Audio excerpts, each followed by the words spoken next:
Typically రెమ్యూనరేషన్స్తో పాటు it's an expected favour అని వినికిడిలో ఉంది. చాలా మంది హీరోయిన్లు, చాలా మంది క్యారెక్టర్ ఆర్టిస్టులు. దీంట్లో జయలలిత గారు చెప్పారు సార్ ఫర్ ఎగ్జాంపుల్. ఇక్కడ మాకు ఆ కేసు మీరు అడుగుతున్న particular case it is work place harassment. Work place హెరాస్మెంట్లో అంటే మీరు పనిచేస్తున్నారు, మీరు సాక్షి టీవీలో పనిచేస్తున్నారు, లేకపోతే ఐ డ్రీమ్లో పనిచేస్తున్నారు. మీకు నాకు ఏదో వైరం ఉందో, లేకపోతే మన ఇద్దరికి సమ్ స్కోర్ సెటిల్ చేసుకోవాలి. నేను సడన్గా మీరు వెళ్ళి యాంకరింగ్ చేస్తా ఉంటే ఇట్లా జరుగుతుంటే మధ్యలో వచ్చేసి ఆపేసే స్వప్న బయటికి రామ్ టూమ్ అంటే that is work place harassment.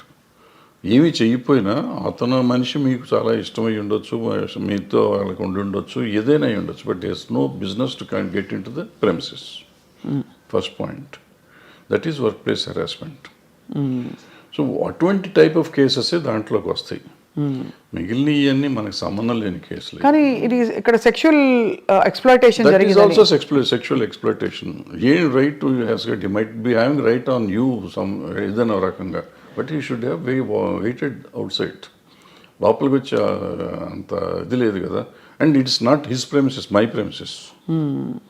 అదే లోపల రావడమే తప్పు కదా. సో ఇవన్నీ అంటే మరి వీటికి పరిష్కారాలు ఉంటాయంటారా? బికాజ్ మూవీ ఆర్టిస్ట్ అసోసియేషన్ ఏముంటుందా పరిష్కారం? ఏదో ఉంటాయి, చట్టాలు ఉంటాయి, చట్టాలు చెప్పినవి సగం చేస్తూ ఉంటాం. చట్టాలు చెప్పినందువల్ల అవుతుందా? ఏది అవుతుందంటే మనం కూడా తప్పు చేసామా లేదా, ఇది తప్ప కాదా అనేది మనం ఆలోచించుకోవాలి. మనం కూడా కొంచెం పెద్ద మనసు చేసుకుని ఈ చూసి చూడనట్టు మనం వెళ్ళాలి. జరుగుతూ ఉంటాయి తప్పులు, నాతో జరుగుతాయి, మీతో జరుగుతాయి, ప్రతి మనిషితో జరుగుతాయి తప్పులు. ఆ తప్పుని మనం దాన్ని ఇంకొంచెం అల్లరి చేసుకుంటానికి ట్రై చేయకుండా దాన్ని సరిగ్గా పరిష్కరించుకుంటే ఈజీగా సాల్వ్ అయిపోతుంది.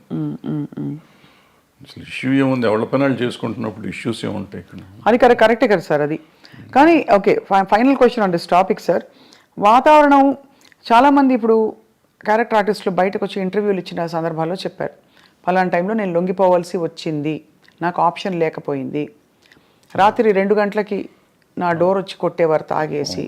మరి ఇవన్నీ ఏమిటంటే వీటిని ఏ పరిధిలో చూడాలి, ఏ కోణం నుంచి చూడాలి? ఇవి ఇంటర్వ్యూ అంటే ఇవేదో ప్రైవేట్గా చెప్పినవి కాదు సార్, బహిర్గతంగా చెప్పారు. ఇప్పుడు ప్రాబ్లం ఏంటంటే ఇక్కడ మన సమాజం ఫస్ట్ అసలు ఆడపిల్ల అంటేనే లోకువ, బయట కూడా సమాజంలో జనరల్గా సినిమాల్లో ఉన్నాడంటే అసలు మరీ లోకువ, అంటే వాళ్ళకి ఏదో taken for granted. Correct, taken for granted. So ఎవళ్ళైనా ఏదైనా చేయొచ్చు. అండ్ ఈ సినిమాల్లో నిజాలెన్నో అబద్ధాలెన్నో మనకేమీ తెలియదు, కానీ ప్రతి వాళ్ళకి ఒక ట్యాగ్ పెట్టేసి ఉంటుంది. ఈ అమ్మాయి ఆ అబ్బాయితో ఉంది, ఆ అబ్బాయి ఆ అమ్మాయితో ఉన్నాడు, సంథింగ్ ఉంటుంది. అవును. ఈ ఇంటాక్సికేషన్ స్టేజ్ వస్తుంది. నైట్ తలుపులు కొట్టే వాళ్ళంతా మందు కొట్టినాక వస్తారు. వాళ్ళకి నాకు దొరకలేదు, వాళ్ళకి ఈ టైప్లో ఉంటారు వీళ్ళంతా. దీని మీద ఈడే తలుపు కొట్టి ఆడి దగ్గరికి వెళ్ళా, నా దగ్గర రావా, ఈ టైప్లో ఉంటారు. ఇవన్నీ ఇటువంటి అంటే ఊరికి చెప్పు, దీని మీద కాదు, బట్ అటువంటి జరుగుతానికి అవకాశాలు ఎక్కువ ఉంటాయి. అవకాశాలు ఉంటాయి, రైట్. కానీ చాలా గొప్పగా గౌరవం నిలుపుకుని అద్భుతమైన సినిమాలు, అంటే నిజంగా కళాఖండాలు సృష్టించిన గ్రూప్స్, టీమ్స్, టెక్నీషియన్స్ ఎంతమంది ఉన్నారు సార్, చాలా గొప్ప వాళ్ళు ఉన్నారు. అన్ఫార్చునేట్లీ వీటి గురించి ఎక్కువ మాట్లాడతాం కానీ మనం. అద్భుతం. ఇప్పుడు ప్రతి మనిషికి వీక్నెస్ ఉంటుందమ్మా, రకరకాల వీక్నెస్ ఉంటుంది. ఆ వీక్నెస్ ఏదైనా అయ్యి ఉండొచ్చు, అమ్మాయి అయ్యి ఉండొచ్చు, కులం అయ్యి ఉండొచ్చు, మతం అయ్యి ఉండొచ్చు, ఇంకోటి అయ్యి ఉండొచ్చు. సో ఆ వీక్నెస్ని గురించి మనం మాట్లాడితే ఇప్పుడు మంచిని గురించి కూడా మాట్లాడవచ్చు కదా. తప్పకుండా మంచిని గురించి మాట్లాడితే ఇప్పుడు ఈ అమ్మాయిల వీక్నెస్ని గురించే మాట్లాడితే ఇవాళ సమాజంలో ఎంతమంది నిలబడతారు? పొలిటీషియన్స్ని తీసుకోండి, సినిమా యాక్టర్లను తీసుకోండి, ఈవెన్ బయట సమాజంలో తీసుకోండి, సాఫ్ట్వేర్లో తీసుకోండి, మీడియాలో తీసుకోండి, ఎక్కడన్నా తీసుకోండి, స్త్రీయే మూల కారణం అంటారు. ఇప్పుడు నేను ఇది ఉంది కదా, ఈ కేసు ఉంది కదా, ఇది మన ఐసీని పెట్టిన కోర్టు, అదే పాష్ రూల్స్ ప్రకారం తీసుకుంటే ఈ చెప్పిన ఏ సెక్టర్లో అయినా మగవాళ్ళు ఉంటారా? ఉండరు. కొంతమంది బహిరంగంగా బయటకు వచ్చేవి, కొంతమంది రాకుండా, కొంతమంది దాని ఇప్పుడు నువ్వు మా ఇందాక వచ్చి నీ షేక్ హ్యాండ్ ఇస్తే కూడా తప్పే, నీ చెయ్యి నా చేతికి తగిలితే తప్పే, according to posh act. Bad touch good touch అంటారు. నువ్వు బ్యాడ్ టచ్గా ఫీల్ అయ్యావు, నేను గుడ్ టచ్ నీకు ఇచ్చింది. అలా కూడా పడతారు సార్ కేసులు? బ్యాడ్ టచ్ గుడ్ టచ్ అవుతుంది కదా. ఉంది, బట్ అంటే దానికి ఒక సమంజసమైన అంటే పరిధి ఇవ్వాలి. నిజంగా ఉండొచ్చు, నీకు నువ్వు ఫీల్ అయ్యి ఉండొచ్చు, నేను ఫీల్ అయ్యి ఉండకపోవచ్చు, నువ్వు ఫీల్ అయ్యి ఉండొచ్చు. నువ్వు ఫీల్ అయితే కేసేగా. అది మొత్తానికైతే క్లిష్ట పరిస్థితుల్లో అలా అదే మామూలుగా వస్తున్నావు, నేను చనువుగా ఫాదర్లీ ఫీలింగ్తో స్వప్న బలి చేసావు ఒక దెబ్బేసాను అనుకో, అమ్మాయిని ముట్టుకున్నావు, కొంపమని కింద అయిపోయావు. నువ్వు కేసు పెడితే నేను అయిపోయాను. సో అందుకే చాలా అతి జాగ్రత్తగా ఉండవలసిన టైం, చాలా చాలా జాగ్రత్తగా ఉండాల్సిన పరిస్థితులు వచ్చినాయి. ఇప్పుడైతే మాత్రం as long as this posh case this act ఉన్నంత కాలం అతి జాగ్రత్తగా ఉండకపోతే కొంపలు మునుగుతాయి. అండ్ ఇప్పుడు సోషల్ మీడియా వచ్చాక అసలు క్షణాల్లో అన్ని వైరల్ తర్వాత ఇంకా చాలా జాగ్రత్తగా ఉండాలి. అంటే డెఫినెట్గా ఇవన్నిటి వల్ల కొంత మార్పు వస్తుంది. 100% పోతుందా అంటే నేను అంత ఈజీ కాదు. ఎందుకంటే ఆడపిల్లలు కూడా కొంచెం స్ట్రాంగ్ అవ్వాలంటే ఉన్నారమ్మా, చాలా స్ట్రాంగ్ ఉన్నారు ఆడపిల్లలు, అంత ఈజీగా ఏం లేరు. కొంతమందికి సర్వేల కోసం లొంగేవాళ్ళు ఉంటారు. సర్వేల కోసం నేను ఏదైనా అచీవ్ చేయాలి, ఎలాగైనా అచీవ్ చేయాలనుకునే వాళ్ళు కొంతమంది, ఏమీ చేయకుండా నేను అచీవ్ ఎందుకు చేయలేను, నా టాలెంట్ నేను ఎందుకు అచీవ్ చేయలేను చేసిన వాళ్ళు ఉన్నారు, చేస్తున్నారు కూడా. ఆ రకంగానే అచీవ్ చేస్తారు, ఈ రకంగానే అచీవ్ చేస్తారు. ఎవళ్ళు రైట్ ఎవళ్ళు తప్పు అంటే tell me one name sir who you have great respect for, అంటే ఇన్ దిస్ రిగార్డ్ వాళ్ళ కష్టపడి పైకి వచ్చారు. అంటే నేను క్యారెక్టర్ పర్స్పెక్టివ్ నుంచి చెప్పట్లేదు సార్, జస్ట్ ఏ విధమైన కంపల్షన్స్కి లొంగాల్సిన అవసరం లేకుండా పైకి వచ్చిన నటీమణులు మీరు చాలా గౌరవించేవాళ్ళు. మీకు వాణిశ్రీ గారు ఎక్కడొచ్చారు ఆవిడ, ఏమిటి ఆవిడ ఎక్కడ జూనియర్ ఆర్టిస్ట్ ఆవిడ, అసలు ఏ రేంజ్కి వెళ్ళారు, అసలు హీరోస్ని కమాండ్ చేసారు, ఇండస్ట్రీనే కమాండ్ చేసే లెవెల్కి వెళ్ళారు. హయ్యెస్ట్ పెయిడ్ ఆర్టిస్ట్ ఆవిడ. సింపుల్, ఆవిడ అంతకంటే గొప్పవాళ్ళు ఎవరు లేరు మార్కెట్లో. భానుమతి గారు అంటే వాళ్ళు వేరే, భానుమతి గారు కమాండ్ చేశారు. జమున్ గారు జమున్ గారు కూడా మామూలుగా వచ్చారు, ఆవిడ కమాండ్ చేశారు. ఆవిడ రామారావు గారు నాగేశ్వరరావు కాదని చెప్పి ఆ రోజుల్లో షీ గుడ్ విత్ స్టాండ్. మనం అనుకుంటాం రామారావు నాగేశ్వరరావు కంటే వేరే లేదు ఆ రోజుల్లో, ఆల్టర్నేటివ్ లేని పరిస్థితుల్లో ఆవిడ నిలబడి మళ్ళీ వాళ్ళిద్దరూ ఆవిడతో కాంప్రమైజ్ అయ్యారు తప్ప ఆవిడ వాళ్ళతో కాంప్రమైజ్ అవ్వలేదు. సో ఇప్పుడు ఇదేం లేదు, అదే ఏదో అయిపోతుంది అదేం లేదు. సౌందర్య గారు చెప్పుకుంటా పోతే ఎవరైనా ఉంటారు, ఎవరికి ఉండే వీక్నెస్ వాళ్ళకు ఉంటుంది. ఆ వీక్నెస్లోని మనకి సంబంధం లేదు, వాళ్ళ పర్సనల్ ఇష్యూస్ అయ్యి. కరెక్ట్ అండి, అంతే సార్. అంతే తప్ప వీళ్ళంతా ఇటు లొంగిపోయారా ఉన్నారా. వాణిశ్రీ గారు ఏం చేశారు అసలు, ఆవిడ ఏంటి, అక్కడ ఎక్కడి నుంచి వచ్చింది. కానీ ఆ రోజుల్లో ఎవరు మనసు పడలేదా సార్ వాణిశ్రీ గారిని చూసి? చాలా పడితే పడ్డారు, ఆ గొడవ మనకు సంబంధం లేదు. బట్ ఆవిడ డిక్టేట్ చేసింది కదా. అవును, ఆవిడ వచ్చిన రోజు నుంచి ఆవిడ అట్లా ఎదుగుదల వచ్చింది కదా అవును సినిమా ఇండస్ట్రీలో. అంటే ఆవిడలో టాలెంట్ లేకపోయి ఉంటే ఆవిడ ఇంత గొప్పది అయ్యేది కాదుగా. కరెక్ట్, టాలెంట్ ఉంది కాబట్టే కదా, మిగిలిన ఏంటనే పక్కన పెట్టండి. ఆవిడ ఏదో బాగాలేదన్నారు, కళ్ళు బాగాలేదంటారు, అది అంటారు, ఇది అంటారు. ఫైనల్గా ఆవిడే గాడెస్ అయిపోయింది కదా. అవును, అన్ని భాషల్లోనూ, తమిళ్లోనూ, తెలుగులోనూ. ఏం అందం సార్ అసలు, అంటే రంగు తక్కువ అని అప్పుడు అన్న వాళ్ళందరూ ఒక్కసారిగా వాణిశ్రీ చీర కట్టారంటే, వాణిశ్రీ గారి చీర అంటే ఒక ట్రెండ్ సెటర్. సో ఎక్కడ వాణిశ్రీ ఎక్కడికి వెళ్ళేది ఆవిడ, అందరు హీరోల కంటే ఎక్కువ హైయెస్ట్ రెమ్యునరేషన్ తీసుకుంది ఆవిడ. ఎంత సార్ ఆ రోజుల్లో, ఎలా ఉండేది? ఆ రోజుల్లో 2.5-3 లక్షలు తీసుకుంది నాకు తెలిసినప్పుడు. అప్పుడు వీళ్ళు ఎవరు 2 లక్షలు టచ్ చేయలేదు. అప్పుడు ఎవరు, ఏ హీరోలు? రామారావు గారు, నాగేశ్వరరావు కూడా. రామారావు గారు ఇంకా తక్కువ. శోభన్ బాబు తీసుకున్నాడు అప్పట్లో, 2 తీసుకున్నాడు. ఈవిడ 2.5 తీసుకుంది రోజుల్లో. మరి కాలం మారిపోయిందా, డబ్బు విలువ పడిపోయిందా సార్? రామారావు గారు కంబ్యాక్ వచ్చినాక ఆయన హైయెస్ట్కి వెళ్ళిపోయారు. ఆ మధ్యలో బడిపంతులు చేసే రోజుల్లో ఆయన 1,00,000 దగ్గరే ఉన్నారు అన్నమాట. సార్ ఆన్ స్క్రీన్ గురించి మాట్లాడదాం. మనకి ఎక్కడో ఇన్ పోర్ట్రేయింగ్ విమెన్, అంటే విమెన్ ఇష్యూస్ మీద మీరు బాగా స్పందిస్తూ మాట్లాడుతూ వచ్చారు కాబట్టి, స్క్రీన్ మీద కూడా మొన్నటి డాకు మహారాజ్ సినిమాలో పాట కూడా విమర్శకి గురైంది కొంత. అవసరమా అని, తప్పు రైట్ అని కాదు, ఇది అవసరమా మనకి. అంటే మీ పరిధిలో మీరు ఎప్పుడు కూడా అశ్లీలం, అసభ్యకరం అనే అంశాలకు కానీ, స్టెప్పులు వేసినప్పుడు ఇలాంటివి కానీ మీరు జాగ్రత్తలు తీసుకునేవారా? Were you very conscious? డెఫినెట్గా వెరీ కాన్షియస్. అంటే నాకు ఒక్క సినిమాకి నాకు కోపం వచ్చి తీసాను, బంగారు మొగుళ్ళు అనుకుంటే. ఇటువంటి దరిద్ర పని నేను కూడా చేశాను. ఆ పాటే దరిద్రం. అక్కడ చెయ్యేస్తే ఇక్కడ చెయ్యేస్తే సంథింగ్ ఏదో ఉంటుంది, సరే గుర్తులేదు. అంటే మంచి నీతిగా అసలు ఎక్కడ ముట్టుకోకుండా ఒకళ్ళనొకరు టచ్ చేయకుండా సినిమా తీస్తుంటే ఎవడు చూడలేదని కోపం వచ్చి ఆ సినిమా దరిద్రం పెట్టండి అని చెప్పి నేనే పెట్టి తీస్తాను. అంటే ఒక్కోసారి ఫ్రస్ట్రేషన్లో చేసిన పని అది. అది చేసింది నేను చేసిన తప్పే. బట్ ఇవాళ వాళ్ళు చేసిన తప్పంటే ఇప్పుడు నాకు వయసు అయిపోయి నేను సినిమాలు లేవు కాబట్టి వాళ్ళు చేసిన తప్పండి. ఇవాళ చిరంజీవి గారు ఠాగూర్లోనో దేంట్లోనో అదేదో సినిమా పాట ఏదో ఉంటుంది ఉంటే నేను అప్పుడు కామెంట్ చేశాను, అంత అద్భుతమైన సినిమాలు ఇది ఏంటండి అని చెప్పి. ఆ తర్వాత వాళ్ళంతా ట్రోల్ చేశారు. అట్లాగే బాలకృష్ణ గారు మొన్న ఆ సినిమాలో కూడా అది స్టేజెస్కి అనవసరం, అది ఆయన స్టేచర్కే ఇంకేది కాదు, అనవసరం అసలు. ఇవాళ అటువంటివి చూస్తారు అనుకోవటం అనవసరం. అంతకు ముందు ఆయన చేశాడు కదా భగవత్ కేసరి, అద్భుతంగా చేశారు ఆ సినిమా. అఖండ అద్భుతంగా చేశారు. అమ్మాయి కనపడకుండానే సినిమాలు ఆడుతుంటే ఆయనకి ఎందుకు ఇది, దీనికోసం ఎవరిని వస్తారా, ఎన్ని టికెట్లు దిగుతాయి, ఊరికి కాంట్రవర్సీ తప్పించి. అందులో ఆయన ఎమ్మెల్యే, పొలిటీషియన్, ఎన్టీ అందుకనే కదా సార్ ఇన్ని ఉండగా ఆయనకి అటువంటిది ఆయనే రిజెక్ట్ చేసి ఉంటే పోయేది. లేదు చేసేసా, ప్రొడ్యూసర్లు అడిగారు, డైరెక్టర్లు అడిగారు, డాన్స్ మాస్టర్ అడిగాడు, ఏదో వాళ్ళ గోల మనకెందుకు. కరెక్టే సార్. అంటే ఎంటర్టైన్మెంట్ ప్రపంచమే విస్తరించింది బాగా. నెట్ఫ్లిక్స్లో ఇంట్లోనే మనకి ఫారిన్ అయితే ఎన్నెన్నో రకరకాలు అన్నీ వచ్చినాక అసలు బేసిక్గా ఓటీటీ వచ్చిన తర్వాతమ్మా ఏది తప్పు ఏది ఒప్పు అనేది లేకుండా సెన్సర్ వాళ్ళు కూడా వదిలేస్తున్నారు ఇవన్నీ పట్టించుకోకుండా. నాకు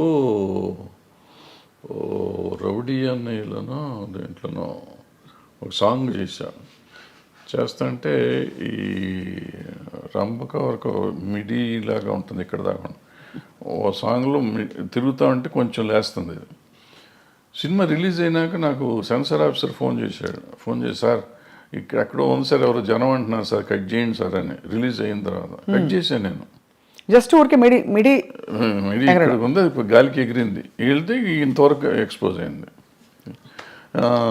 నేటి దౌర్జన్యం అనే సినిమాలో ఒక సాంగ్లో వాణి విశ్వనాథ్ గారికి స్విమ్మింగ్ సూట్ వేసా, ఒక బిట్ వేస్తే సెన్సార్ కట్ చేశారు. అదే టైంలో బొబ్బిలి రాజాలో ఆమె సినిమా అంతా చొక్కా వేసుకుని కింద ఏమి లేకుండా దివ్యభారతి, అది ఫుల్ సినిమా వదిలిపెట్టారు. నాకు ఒక బిట్టు ఏంటంటే దాంట్లో వదిలేరు కదండి అంటే, ఆ సినిమా అంతా దాని మీద ఉంది, నీ సినిమా అది లేదు కదా, ఎందుకు నువ్వు చేయాలంటారు. అదే అంటే నేను ఫైట్ చేసి ఉంటే నాకు వదిలిపెట్టేవారు. ఎందుకు దానివల్ల సినిమా ఆడదని నాకు తెలుసు, ఎందుకు తీసాను నాకు తెలియదు. ఆ రోజు తీసాం అంటే డ్రెస్ చేంజ్లు కావాలంటే సరే ఇద్దాంలే అనిపించి తీసాను నేను, కాదన్నారు తీసాం. అదే అంటే ఎక్కడో అక్కడ మరి ఈ అంశం తెరపైకి వస్తూనే ఉంది, ఈ ఎక్స్పోజింగ్ ఎంతవరకు ఉండాలి ఏమిటని. కానీ ఇప్పుడు బాగా టేస్ట్లు మారిపోయాయి సార్. బయట సమాజంలోనే అట్లా తిరుగుతున్నారు కదా. ఇప్పుడు మనం అంటాం ఎక్స్పోజింగ్ అంత బాగా ఎక్కువైపోయింది అంటాం. బయట వాళ్ళ పార్టీలకు వెళ్తే, పబ్బుల్లోకి వెళ్తే మీకు అంతకంటే భయంకరంగా ఉంటున్నారు ఆడపిల్లలు. బట్ అది వాళ్ళ ఇష్టం, మనం ఎవరో అడుగుతానికి, హూ ఆర్ యూ టాస్క్, నా కంఫర్ట్ నాది అంటున్నారు. సో ఇప్పుడు మన ఈక్వల్ రైటే కాకుండా నిజంగా కూడా వాళ్ళ కంఫర్ట్, నా ఇష్టం వచ్చిన బట్టలు నేను వేసుకున్నప్పుడు ఆడపిల్లల బట్టలు ఇష్టం వచ్చిన ఆడపిల్లలు ఎందుకు వేసుకోకూడదు. ఈ కొంతమంది ఏమంటారంటే నువ్వు అటు వేయటం వల్లే కదా ఇది జరిగింది, వేయటం వల్ల జరగటం నిన్ను కంట్రోల్ చేసుకోవాల్సిన బాధ్యత నీకు ఉంది కదా. అవును, ఈ సమాజంలో ఉంటే నేను చూసి నేను ఆ అమ్మాయిని చూడగా నాకు ఏదో అయ్యింది అనేది ఆన్సర్ కాదు. బోస్ గారు కరెక్ట్గా రాశారు, you have to control your self. Correct. అంటే కోకా కడితే కొరకొరమంటూ చూస్తారు, పొట్టి గౌను వేస్తే పట్టి చూస్తారు. అది అంటే ఇంచుమించు మీరు అన్నట్టు అది అనాదిగా అది సృష్టిలో ఉండే ఒక వైపరీత్యం అలా కొనసాగుతుంది. అంటే సినిమా ఇండస్ట్రీ పాపం ఫోకస్లోకి వచ్చింది. కానీ అది సార్ మరొక అంశం, మీరు తెరపైకి చాలాసార్లు వచ్చి మాట్లాడారు, ఈ డ్రగ్స్ ఇష్యూ కూడా, ఇలాంటి కాంట్రవర్సీలు ఇవి బాగా, అంటే drugs because of the free money, easy money అందుబాటులో ఎక్కువగా ఉన్నది చిత్ర పరిశ్రమలో. లేదు మీరు అన్నట్టుగా పొలిటీషియన్స్, బిజినెస్ మ్యాగ్నెట్స్ వాళ్ళ ఫ్యామిలీస్లో. కాబట్టి దీనివల్ల ఎలా ఖర్చు పెట్టాలో తెలియక ఈ డ్రగ్స్ వీటి అలవాట్లు బారిన పడతారని చెప్పి కొంతమంది ఎవరో చెప్పారు, గ్లామర్ కోసం తీసుకుంటారని. Is that true sir? అసలు ఫస్ట్ పాయింట్ నువ్వు చెప్పిన దాంతో నేను ఏకీభవించున్నాను. ఇదేంటంటే సినిమా ఇండస్ట్రీలో డబ్బు చాలా ఎక్కువ ఉంటుంది అనేది నమ్మన్నాను. అసలు సినిమా ఇండస్ట్రీలో వచ్చే కొంతమంది దగ్గర డబ్బులు వస్తే బాగుంటుంది. చాలామంది 80% మధ్య వాళ్ళు డే టు డే ఎక్స్పెన్సెస్ కూడా ఎత్తుకునే బ్యాచ్ ఉంటారు. ఓ 10% ఉంటారు నువ్వు చెప్పిన డబ్బులు ఎక్కువ ఉన్న వాళ్ళు ఉంటారు. కొంతమంది ఎడిక్ట్స్ అవుతారు. ఇప్పుడు మన స్కూల్లో పిల్లలు ఉంటున్నారు, స్కూల్లో పిల్లలు దే ఆర్ ఎడిక్ట్స్ నౌ. వాళ్ళకి ఆ, ఇది ఈ డ్రగ్ కొనే డబ్బులు లేకపోతే వైట్నర్ ఉంటుంది కదా, వైట్నర్ తినేసి దాన్ని అలవాటు చేసుకుంటున్నారు. ఈవెన్ రైల్వే కూలీలు అలవాటు చేసుకుంటున్నారు అటువంటి. సో ఇవన్నిటికీ ఏంటంటే వాటిని అరికట్టే మార్గం మనం ఎత్తుకోవాలి. సో డబ్బు ఉంటే వస్తారు, డబ్బున్న వాళ్ళే చెడ్డవాళ్ళు, డబ్బు లేని వాళ్ళు మంచివాళ్ళు అనే శాస్త్రం ఎక్కడ లేదు. ఈ దురలవాట్లు అనేవి డబ్బు ఉన్నా లేకపోయినా అవుతుంది. సో ఈ అలవాటుని అరికడతాం ఎట్లా అనేది మనం ముందు ఆలోచిస్తాం. అంటే ఈ డబ్బుని దానికి లింక్ చేయకూడదు ఫస్ట్. అవును, దురలవాటుకి డబ్బుకి లింక్ చేయకూడదు. వ్యసనం అనేది డబ్బుతో రాదు, వ్యసనం నేచర్తో వస్తుంది. సో నేచర్ని కంట్రోల్ చేయాల్సిన బాధ్యత, నేచర్లో ఉన్న దీన్ని వ్యసనాన్ని కంట్రోల్ చేయాల్సిన బాధ్యత తల్లిదండ్రులకో లేకపోతే ఫ్రెండ్స్కో తీసుకోవాలి బాధ్యత. ప్లస్ మనం పర్సనల్గా పెరుగుతున్న కొద్దీ చేసుకోవాలి. అదేనా మీరు చెప్పినట్టు ఏదో అదేది అందం కోసం మనం ఈ తీసుకుంటారు అనేది నాకు కరెక్ట్ కాదు. కాదు. అంటే స్టెరాయిడ్స్ చేస్తారు, కండలు కనపడటం కోసం స్టెరాయిడ్స్ తీసుకుంటారు అంటారు. అది కూడా ఎఫెక్ట్ చేస్తుంది, అది కరెక్ట్ కాదు, తీసుకోవటం కరెక్ట్ కాదు. కానీ అంటే డెఫినెట్గా మీరు అన్నట్టు ఒక వాతావరణం అయితే ఖచ్చితంగా ఒక ఫ్రీ వాతావరణం అయితే కొన్ని పరిశ్రమల్లో ఎక్కువ కనిపిస్తుంది. లైక్ ఉంది అన్ని చోట్ల, కాలేజెస్ దగ్గర అమ్ముతున్నారు, స్కూల్స్ దగ్గర అమ్ముతున్నారు, పబ్బుల్లో అమ్ముతున్నారు, ఎక్కడ పడితే అక్కడే అమ్ముతున్నారు తీసుకొచ్చి. సార్ మీరు డబ్బులతో కాదని చెప్పారు, ఆ రోజువారీ సర్వైవల్కే చూస్తున్న వాళ్ళు కూడా చాలా మంది ఉన్నారు ఇండస్ట్రీలో. సార్ సూరి సినిమా టైంలో మీరు ఇబ్బంది పడ్డారా డబ్బులకి? నేను సినిమా తీసిన ప్రతి సినిమాకి ఇబ్బంది పడతాను, దీనికి ఇబ్బంది పడలేదు. మీరు ఎప్పుడు అంటే I never seen you lavish, ఎవరు మిమ్మల్ని అలా చూడలేదు. అది మీ చాయిసా మీ పరిస్థితే చాయిస్ ఉంది. ఇప్పుడు ఏదైనా సినిమాలో డబ్బులు వచ్చి ఉంటే డెఫినెట్గా దీనికి వాడుకుంటాం కదా. ఎక్సెప్ట్ స్వర్ణక్క నాకేమైందంటే బై ద టైం నేను కొద్దిగా రీజనబుల్గా డబ్బులు సంపాదించే సినిమాలు వచ్చేటప్పటికి నాకు బ్యాక్లాగులు ఉంటావచ్చు. ఆ బ్యాక్లాగులు తొలగించుకుంటూ రావటానికి సో ఇప్పుడు కంఫర్ట్ జోన్లోకి రాలేకపోయాను. నిజంగా చెప్పాలంటే లాస్ట్ 2-3 ఇయర్స్ నుంచి నేను కంఫర్ట్ జోన్లో ఉన్నా. లాస్ట్ 2-3 ఇయర్స్లో కూడా నేను ఎక్కడో అంతకుముందు ఐ డ్రీమ్లో పనిచేశాను ఒక సంవత్సరంన్నర. అది కంఫర్ట్. తర్వాత ఏదో వేరే ఛానల్లో పనిచేశాను. అదే నా కంఫర్ట్ జోన్. నాకు నిజంగా చెప్పాలంటే ఇంతకాలం ఈ 76 ఏళ్ళ జీవితంలో లాస్ట్ 2-3 ఇయర్స్ కంఫర్ట్ జోన్. అంటే బ్యాంకులో బ్యాలెన్స్ నాకు ఖర్చులు పోను, 10-5 మిగిలే డబ్బులు బ్యాంకులో ఉండటం అనేది ఇదే చూడటం నేను. అది చాలా ఆశ్చర్యకరం సార్. మీకంటే అంత క్యాలిబర్ ఉండి అన్ని హిట్లు తీసి మరి అది ఏమంటారు, విధి అంటారా లేక పరిస్థితులు కలిసి రాకపోవడమా? పరిస్థితులు అంటే ఏంటంటే వీళ్ళందరూ చాలామంది ఆ రోజుల్లో, ఇప్పుడు అందరూ తీస్తున్నారు కానీ ఆ రోజుల్లో నేను ఒకే సంవత్సరం 5-6 సినిమాలు రిలీజ్ చేశాను. నేను డైరెక్షన్ చేసినవి కానీ రిలీజ్ చేసినవి కానీ. సో రొటేషన్లోకి వెళ్ళిపోతూ ఉండేది. ఒకవేళ వచ్చినా కానీ ఓ హిట్ ఓ ఫ్లాప్ ఉండేటప్పటికీ మనం అన్ని కంటిన్యూస్ సక్సెస్ హిట్లు తీయాలి. తీసుంటే డబ్బు కనపడేదేమో, ఎప్పటికప్పుడు ఒకటి తగలగానే ఇమీడియట్గా ఉండదు, పోగొట్టేది. డబ్బులు వచ్చినాయి అనుకుంటే ఉండదట్లో పోయి. సో ఎక్కడ అంత కంఫర్టబుల్గా ఉంది. ఇప్పుడు సార్ పుష్ప లాంటి సినిమాలకి మేము వినడం ఎవరో చెప్పాం, ముత్యాల సుబ్బయ్య గారు చెప్పారనుకుంటాం మొన్న, 300 కోట్లు ఇలా ఉన్నాయి డైరెక్టర్ రెమ్యూనరేషన్స్ అని. అప్పట్లో అసలు చాలా తక్కువ కదా సార్. అంటే ముత్యాల సుబ్బయ్య గారు రోజుల్లో ఆయన తీసుకున్నది, ఆయన చాలా ఎక్కువ తీసుకున్నారని మేము అనుకునేవాళ్ళం. మాకు తక్కువ ఇచ్చేవారు అప్పుడు. ఆయన పెద్ద డైరెక్టర్, మేము చిన్న డైరెక్టర్లం కదా ఆ రోజుల్లో. ఇది ఏం లేదు, ఆ రోజులకి డబ్బులకి ఆ రోజు ఇది, ఈ రోజు డబ్బులకి ఈ రోజు ఇది. ఈరోజు పుష్ప డైరెక్టర్కి వచ్చిందంటే పుష్ప 50% పార్ట్నర్ ఆయన సినిమాలో. టైటిల్స్లోనే ఉంది కదా, సుకుమార్ రైటింగ్స్ అని ఉంది కదా. ప్రొడ్యూసర్, అది more than A director is also a producer. So ఆయన కథ అయిందే, డైలాగులు అయినయే, స్క్రీన్ ప్లే అయింది, డైరెక్షన్ అయింది, ప్రొడ్యూసర్ అయినా. కాబట్టి ఎక్కువ డబ్బులు వచ్చినాయి. ప్రొడ్యూసర్గా వచ్చినాయా రైటర్గా వచ్చినాయా అనేది మనం చెప్తే 100 వచ్చిందా 200 వచ్చిందా అని వేరే సంగతి. But whatever he got, it is because of so many aspects. Now sir, మీ ప్రకారం ఇక్కడ మనం బాహుబలి లాంటి సినిమాల్లో రాజమౌళి గారిని చూసాం, పుష్ప రంగస్థలం లాంటి సినిమాల్లో సుకుమార్ గారిని చూసాం, RRR ఆస్కర్ విన్నింగ్ దీనిలో మన రాజమౌళి గారిని చూసాం. ఈ డైరెక్టర్స్ అందరిలో sir, who do you think is carrying that ఆరా? అంటే వాళ్ళు రకాల్లో వాళ్ళు ఇది ఉన్నారు అన్నప్పుడు. రాజమౌళి గారిని చూస్తున్నాం. రాజమౌళి గారు ఆయన ప్రతి సినిమాకి ఒక డిఫరెంట్గా జానర్ ట్రై చేస్తున్నాడు, ఎక్సెప్ట్ బాహుబలి 1 and 2 తప్ప. మిగిలిందల్లా మీకు ఏ సినిమాకి ఆ సినిమాకి ఒక డిఫరెంట్. రెగ్యులర్ కమర్షియల్ అయినా కానీ మొదటి సినిమాల్లో ఏం చేసామంటే ఆయుధాలు మార్చేవాడు. తర్వాత ఈ చేంజ్ ఈగ దగ్గర నుంచి చేంజ్ దిస్ థింగ్ ప్యాటర్న్ మార్చాడు. మార్చి ఏ సినిమాకి ఆ సినిమా కొత్తగా తీయటం మొదలెట్టాడు, కొత్త కథలాగా. డిఫరెంట్ కొత్త కథ కూడా కొత్తగా ఉండకపోయినా కానీ ఒక కొత్త బ్యాక్డ్రాప్ కొత్తగా ఉండటం అంతా డిఫరెంట్గా ఉంది. ఈగ తర్వాత ఇది మర్యాద రామన్న ఒక డిఫరెంట్ ఇది. ఆ తర్వాత వచ్చేటప్పటికి బాహుబలి, మగధీర, ఎక్కడికక్కడ మీకు సెపరేట్గా డిఫరెంట్గా వస్తున్నాడు ఆయన. సో రావటంతో మీకు ఆయన ఒకటి ఇదైంది. ప్లస్ ఆయనతో పాటు ఆయన కొత్తగా కనిపెట్టింది ఏంటంటే director should be A marketing man. ఇంతకుముందు మా డైరెక్షన్ వాళ్ళకి మాకు మార్కెటింగ్తో సంబంధం ఉండేది కదా. ప్రొడ్యూసర్స్ వస్తాడు అనే పద్ధతిలో ఉండేవాడు. రాఘవేంద్రరావు దగ్గర నుంచి మేమంతా అయిపోయేవాడు. బట్ ఈయన వచ్చేటప్పటికి how to market a film అనేది ఆయన నేర్పించాడు వాళ్ళ ఇండస్ట్రీకి. దట్ మార్కెటింగ్ స్కిల్స్ ఎంత అద్భుతంగా వెళ్ళిపోయినాయంటే వాళ్ళు భారతదేశం అంతా ఇదే అయిపోయే స్టేజ్కి బాహుబలి 2 చేసింది. అందరూ బాహుబలి 2 దంగలు కొట్టేసింది అంటారు, కానీ దంగలకి ఎంగలే సంబంధమే లేదు. బాహుబలిని ఇంతవరకు చేస్తే ఇప్పుడు ఈ సినిమా చేసి ఉండాలి.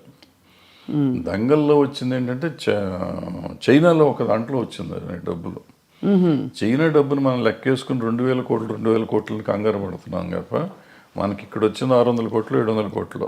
అదే అయితే ఒక లాంగ్వేజ్ అంత రావటం చాలా గొప్ప. అది 60 కోట్లకి చేసి అంత రావటం అనేది గొప్ప విషయం. దాన్ని డిస్ప్యూట్ చేయటం లేదు. అద్భుతమైన సినిమా అది.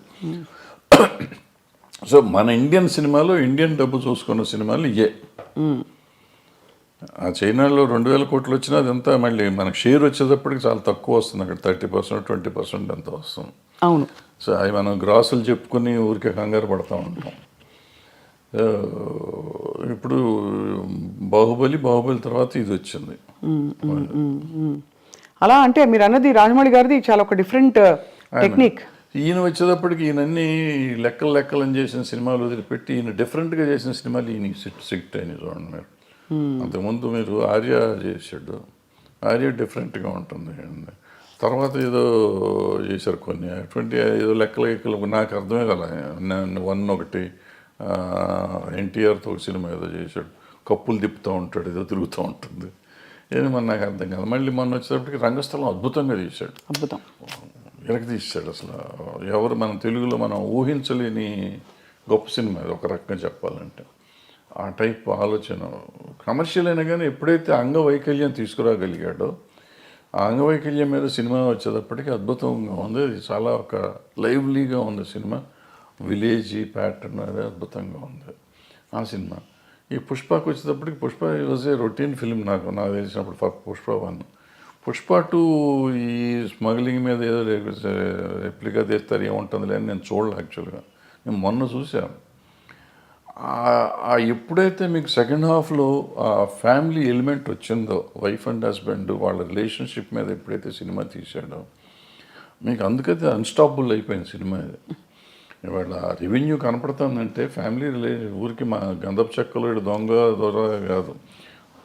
ఆబ్వియస్లీ అతని పెర్ఫార్మెన్స్, అల్లు అర్జున్ పెర్ఫార్మెన్స్, అల్లు అర్జున్తో పాటుగా రష్మిక అక్కడికి వచ్చేటప్పటికి ప్లస్ ఈ రిలేషన్షిప్ డైరెక్టర్ ప్రజెంట్ చేసిన విధానం అద్భుతం. సెకండ్ హాఫ్ ఏడిపించాడు. ఆ సినిమాలో ఏడిపించడం అయింది. అందుకని సినిమా ఆడింది, ఇప్పటికీ ఆడుతుంది, ఇంకా ఆడుతుంది. అంటే నేషనల్ అవార్డు వచ్చిందంటే సినిమా ఇట్స్ గ్రేట్ కాదు. ఇప్పుడు అదే మనం ఎప్పుడు నేషనల్ అవార్డు ఆయనకు వచ్చింది, డైరెక్టర్గా హీరోకి వచ్చింది. హీరో పెర్ఫార్మెన్స్ ఈ సినిమా కూడా అద్భుతంగా చేశాడు. మళ్ళీ నేను రెండోసారి ఇచ్చినా ఆశ్చర్యపోక్కర్లేదు. అవును కదా సార్, అంతే కదా. సో ఒకలా చూస్తే యాక్చువల్లీ ఒక కొత్త లీగ్ ఆఫ్ సినిమా వస్తుంది ఇప్పుడు.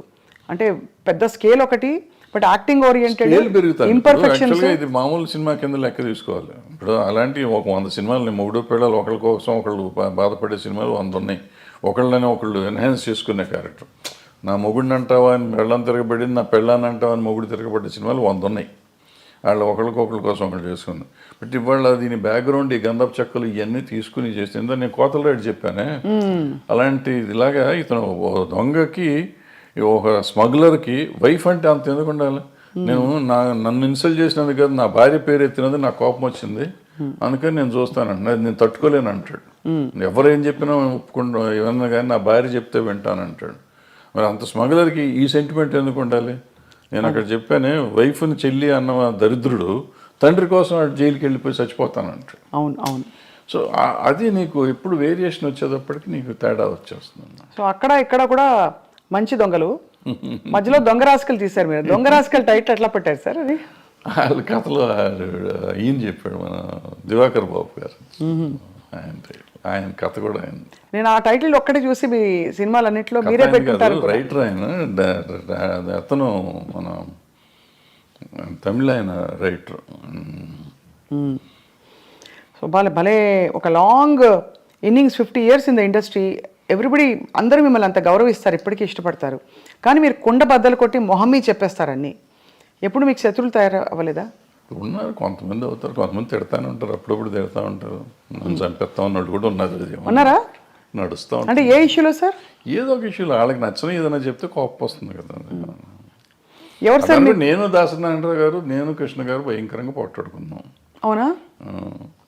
ఎలా పోట్లాడుకున్నారు? ముఖాలు కూడా చూసుకునే లెవెల్లో పోట్లాడుకున్నాం. తర్వాత మేము ఇద్దరం అసలు నేను కృష్ణ గారు కానీ, నేను దాసనారాయణరావు గారు అంత క్లోజ్గా మళ్ళీ ఎవరు లేరు. ఇప్పుడు ఏ విషయాల్లో వచ్చేవి గొడవలు? అంటే మాకేదో దీంట్లోనే మనం వేరే సొంత పర్సనల్ ఇష్యూస్ మాకేమైనా లేవు కదా. క్రియేటివ్ డిఫరెన్సెస్లోనే చాలా గట్టిగా మొహాలు చూసుకోకుండా, అంతవరకు మాట్లాడుకోకుండా. అప్పుడు సెల్ ఫోన్ లేవు ఇవన్నీ. అంటే మీరు మరి మళ్ళీ ఎలాగా మేకప్ అలాగా మళ్ళీ ఆటోమేటిక్గా అయిపోయింది. ఆటోమేటిక్గా అంటే ఎవరిలోనూ కల్మషం లేదు. ఇప్పుడు నాకు కల్మషం ఆయన మీద, నారాయణరావు గారి మీద కానీ, కృష్ణ గారి మీద కానీ కల్మషం ఉండి నేను పంతం బట్టి ఉంటే వేరే, వాళ్ళకి నా మీద అటువంటిది ఏం లేదు. ఒక క్రియేటివ్ డిఫరెన్స్ వచ్చింది నాకు కృష్ణ గారికి, అట్లాగే దాసనారాయణ గారికి నాకు ఒక క్రియేటివ్ డిఫరెన్స్ వచ్చింది. సో అప్పుడు యూత్లో ఉన్నాం కాబట్టి దాసనారాయణరావు గారి మీద కొంచెం చిల్లల పల్లలుగా నేనే మాట్లాడు, ఆయన మాట్లాడలే పాపం. సో ఆయన పిలిచి ఒక రోజు కూర్చోబెట్టి మాట్లాడారు, అయిపోయింది, సెట్ అయిపోయింది. మీరు ఫాండ్గా ఇష్టపడి వేసుకునే మీ సినిమా ఏది సార్? వేసుకుని చూసే సినిమా పోతే పోనీయా, స్వర్ణక్క? నాకు పోతే పోనీ ఒకటిను, అలజడి ఒకటి. అలజడి ఎందుకంటే అలజడి ఇట్స్ మై ఓన్. ఎక్కువ సినిమాలు డైలాగులు కూడా మేము కాలేజ్లో జరిగిన సీన్స్ ఇవన్నీ ఎక్కువగా, నా కాలేజ్ డేస్ మొత్తం అంతా అది. సో ఆ సీన్లన్నీ నేను ఆ కాలేజీలో మాట్లాడిన డైలాగులే పెట్టి రాసుకున్నాం అన్నాడు, వేరే కొత్తవి కూడా రాయలేదు అంతవరకు, కాలేజ్ సీన్స్ వరకు. సో అందుకని కొంచెం నాకు ఇష్టమైన సినిమా. మీరు వెస్లీలో చదివారు కదా సార్? వెస్లీ, సికింద్రాబాద్ వెస్లీలో చదివారు. మీ వివాహం ఎలా అయింది సార్? అది మా ఇంటి పక్క ఇల్లు, 2 ఇళ్ళు అవతల ఉండేవారు ఇల్లు. సో మీరు చూసి ఇష్టపడ్డారు అయితే, అంతేగా? Love marriage. లవ్ మ్యారేజే. అదే మరి ఇందాక ఏమన్నారు, ఫోటోలు కూడా చూడమని చెప్పారు సార్ మీరు. అది వచ్చింది అది. సో మీ పిల్లలు ఎవరు మీ బాటలో నడవట్లేదా? వాళ్ళు సినిమా ఇండస్ట్రీ వద్దనుకున్నారా? మీరే డిసైడ్ చేశారా సార్ వాళ్ళకి? నేను చేయలేదు, నేను సినిమాలు చూడమంటే సినిమాలు కూడా చూడరు. చూడరా? నా సినిమాలు ఏం చూడరు, బయటికి చూస్తారని తెలియదు నాకు. చిన్నప్పుడు పెద్ద ఇష్టపడేవారు కదా, వెళ్ళేవాళ్ళు సినిమాకి, తీసుకెళ్ళేవాడిని కానీ పెద్ద. So life has taught you so much sir. అంటే వాట్ ఈస్ మీ కోర్ టేక్ అవే ఏంటి లైఫ్లో అని? To be satisfied with whatever you have, first point, then you will be very happy with that. అంతే తప్ప నాకేం లేదు, నా కళ్ళు ఉన్నారు, వీళ్ళు ఉన్నారు, ఇక నా కళ్ళ ముందు ఉండి వీళ్ళు వెళ్ళిపోతున్నారని మనం బాధపడిపోతామంటే you lose lot of things. నేను ఐఎమ్ హ్యాపీ ఉన్నాను, బాగానే ఉంటాను కదా. బాగుంటానికి ప్రయత్నం చేయాలి. అంటే ప్రయత్నం చేయకుండా తిరగటం అనేది అవుట్ ఆఫ్ క్వశ్చన్. ముందు ప్రయత్నం చేయి, నీ పని, కృష్ణుడు చెప్పిన భగవద్గీతలో, నీ పని నువ్వు చెయ్యి, వచ్చేది ఫలితం నీ చేతిలో లేదు. ఫలితం ఒక్కోసారి ఏదైనా రావచ్చు, కరెక్ట్, అవును, ఫలితం లేకపోయి ఉండొచ్చు, బట్ నీకు కృషి అయితే ఉండాలిగా. అవును, కృషి చేస్తూనే ఉండవు, so that will be very happy, హెల్దీగా ఉంటావు. Ultimate result is not yours, వచ్చినప్పుడు వస్తుంది. దేవుడు నమ్ముతారా సార్ మీరు? నేను నమ్మను. మరి కృష్ణుడు దేవుడు కాదా? అంటే ఆయన చెప్పిన భగవద్గీత నమ్ముతారు? ఏదైనా నమ్మటం అనేది ఏముందమ్మ దీంట్లో. ఆయన చెప్పింది ఇప్పుడు అందరూ ప్రపంచం అంతా నమ్ముతుంది కదా భగవద్గీతని, అందులో ఆయన చెప్పింది నేను చెప్తున్నాను. నేను చెప్పటం కదా, నేను ఏదో ఇదేం కాదు. అదే కదా అంటారు మన లైఫ్ జీవనసారం అంటారే, జీవనసారం అంతకంటే ఏముంది. మనం చేయాల్సింది చేయకుండా నాకు లేదు. ఇప్పుడు మనం చాలామంది సినిమా ఇండస్ట్రీలో ఉన్నాడు అంటారు, నాకు సినిమా ఇండస్ట్రీ నేను ఎవడు రమ్మన్నాడు. నువ్వు యూ చూస్ యువర్ సెల్ఫ్. మీరు ఇక్కడికి వచ్చి దీన్ని కావాలని కోరుకుని ఏదో ఇస్తారంటే నువ్వు సాధించాలి. ఇప్పుడు చిరంజీవి గారు, ఎన్టీ రామారావు గారు, నాగేశ్వరరావు గారు వీళ్ళంతా సాధించి వాళ్ళు గొప్పవాళ్ళు అయ్యారు. చాలా కష్టపడి ఉంటారు కదా సార్ ఇంత.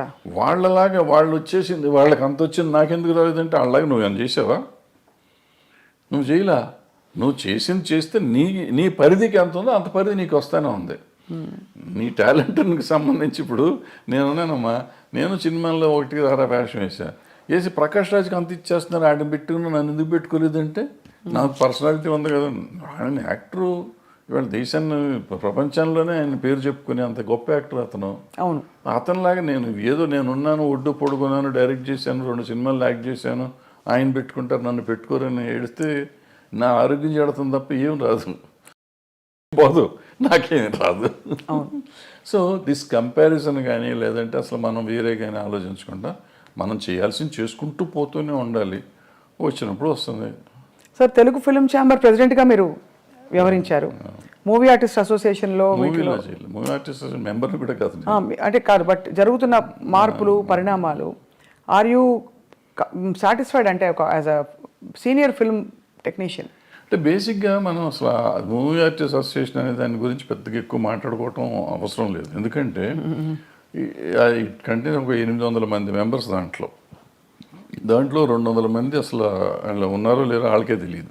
కానీ అంత ఢిల్లీ ఎలక్షన్ లెవెల్లో చేస్తారు కదా సార్, దాని ఊరికి చేసుకుంటారు చేస్తారో అనవసరం, చేయాల్సిన అవసరం లేదు. అది ఈవెన్ ఛాంబర్ ఎలక్షన్ కూడా నేను మొన్న లాస్ట్ బిఫోర్ ఇయర్ ఎప్పుడు చెప్తే ఎందుకు చేస్తున్నారంటే దాన్ని పోయే కాలం వచ్చిందని తిట్టొచ్చారు, మీడియా ముందే తిట్టొచ్చాను ఆ రోజు. అంతే, మనకి ఏదో సరదాగా ఎలక్షన్ చేసుకోవాలి తప్ప దీంట్లో రూపాయి వచ్చేది లేదు ఎవరికి. ఫస్ట్ పాయింట్ మన టైం వేస్ట్. బట్ నువ్వు సర్వీస్ చేద్దామని వచ్చినప్పుడు డబ్బులు ఎందుకు ఖర్చు పెడతావు? నువ్వు చేసే సర్వీసే ఎక్కువ, సర్వీస్ చేస్తున్నావు. సర్వీస్ చేస్తానికి వచ్చి నువ్వు ₹1,00,00,000 ఖర్చు పెట్టి నువ్వు వస్తే నీ మోటివ్ ఏంటి? నీ మోటివ్ సర్వీస్ మోటివ్ కాదు. ఇంకా పవర్ వల్ల వచ్చేది కూడా ఏం లేదు. ఏముంటుంది పవర్ వల్ల? మ్యాక్సిమం ఎప్పుడన్నా చీఫ్ మినిస్టర్ ఇంకోళ్ళు పిలిస్తే మీటింగులకు పిలిచినప్పుడు వెళ్ళి కూర్చుంటూ ఏమిస్తారు అక్కడ, అటుకులను జీడిపప్పు ఇస్తారు, అంతే, ఒక కప్పు కాఫీ ఇస్తారు. దానికోసం నువ్వు తాపత్రయపడతావు ఎందుకు? అంటే ఆల్రెడీ నీకు ఆ వాల్యూ ఉంది. నిన్ను ముఖ్యమంత్రి గారు పిలిచే లెవెల్ మీరు ఉన్నారు, ఆల్రెడీ పెరిగే ఉన్నారు. ఇవాళ దానికోసం కొట్టుకోవాల్సిన అవసరం లేదు కదా. ఏ పిచ్చి పనులు అంత.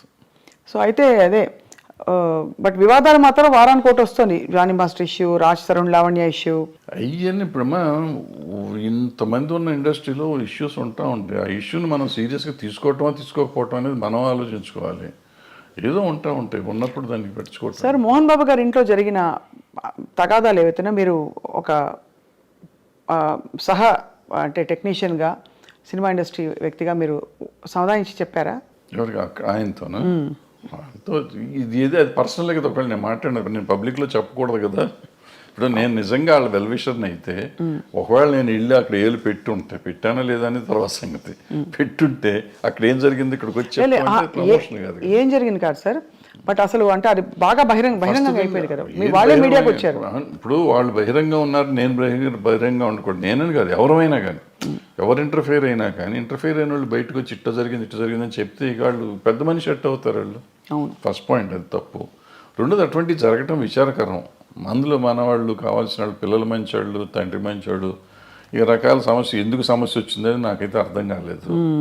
నాతో అందరూ బాగుంటారు, 4-3 పిల్లలు బాగుంటారు, ఆయన బాగుంటారు, మోహన్ బాబు గారు బాగుంటారు, అందరూ వెరీ నైస్ పీపుల్. చాలా మర్యాదగా నాతో చాలా అంకుల్ అంటారు పిల్లలు, ఆయన తమ్ముడు అంటూ ఉంటాడు. వాళ్ళ ఇంట్లో అట్లా జరిగిందంటే నాకు నిజంగా బాధగా ఉంది. I just really wanted to go and speak, but ఏమో ఎందుకు డెలికసీస్ వాళ్ళవి మనకి ఎందుకని నేను అడగలేదు. మొత్తానికి సార్ అయితే ఇప్పుడు అంటే there is a lot of turmoil going on around అనిపిస్తుంది సమాజం చూస్తుంటేనే. అన్ని చోట్ల ఉందమ్మా, సమాజంలోనే తేడా వచ్చేసింది. అది ఎందుకు వచ్చింది అంటే ఇప్పుడు మానవత విలువలు అనేవి పోయినాయి చాలా చోట్ల.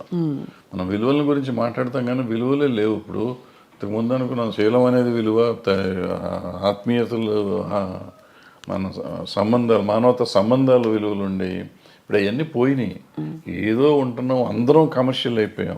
ఆ కమర్షియల్లో ఉన్న దాంట్లో ఇవన్నీ వాల్యూస్ లేవుగా. వాల్యూ అనేది ఉంటే కదా. కొన్నిసార్లు వాల్యూ కోసం మనం అన్ని పోగొట్టుకునే కథలు చాలా ఉన్నాయి.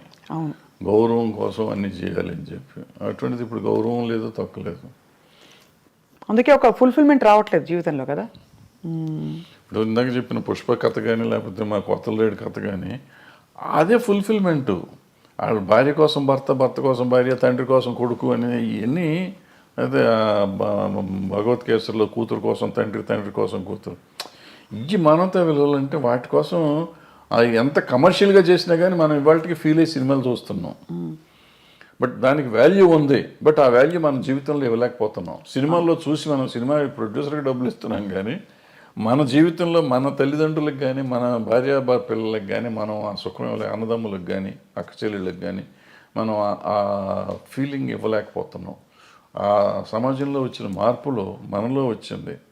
మనం ఇన్ని మాటలు చెప్తున్న మనం మన పిల్లలతో మాట్లాడటానికి మనకు టైం లేదు. మన తల్లిదండ్రులతో మాట్లాడటానికి మనకు టైం లేదు. అక్క చెల్లెళ్ళతో మాట్లాడటానికి టైం లేదు. భార్యతో మాట్లాడటానికి టైం లేదు.